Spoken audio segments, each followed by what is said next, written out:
Welcome to an exploration of head transplantation, a radical concept that has gripped scientific and public imagination. Over the next few minutes, we'll examine its history, potential methods, and ethical dilemmas.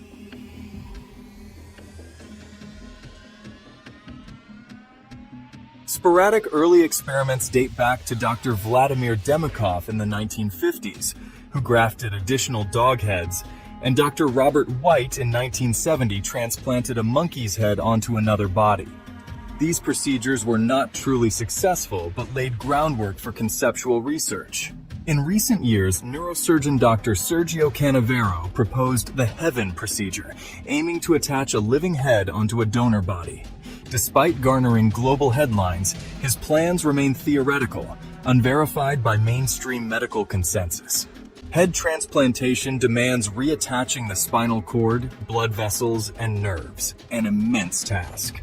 While some claim advanced polymer glues or cooling methods could facilitate spinal fusion, mainstream neurosurgery maintains that safe, functional reattachment of the cord is still far beyond current capabilities.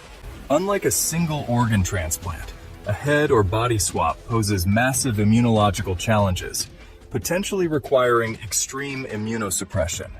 The interplay of neural, vascular, and immune systems complicates matters far beyond typical organ grafts. Proponents argue such a transplant might aid those with healthy brains trapped in failing bodies, like advanced muscular atrophy. Yet, no clinically tested approach has confirmed viability or long-term function. Head transplantation incites debate over personal identity, the definition of self, and ethical concerns around a body donor.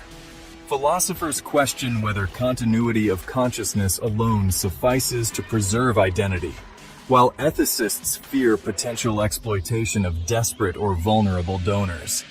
Various religions and cultural beliefs condemn such radical surgery as encroaching upon core tenets of the body's sanctity or the soul's seat. Public acceptance remains low, reflecting deep moral unease worldwide.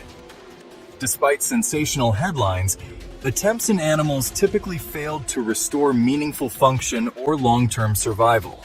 Reproducing any initial claims in controlled, peer-reviewed studies remains elusive, fueling skepticism.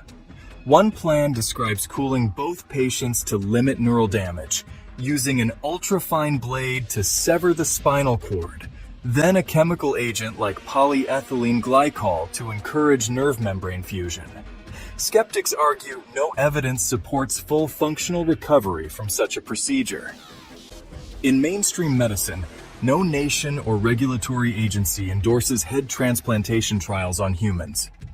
Reports suggest attempts to bypass stricter regulations by seeking jurisdictions with fewer legal hurdles, but formal recognition or oversight remains non-existent.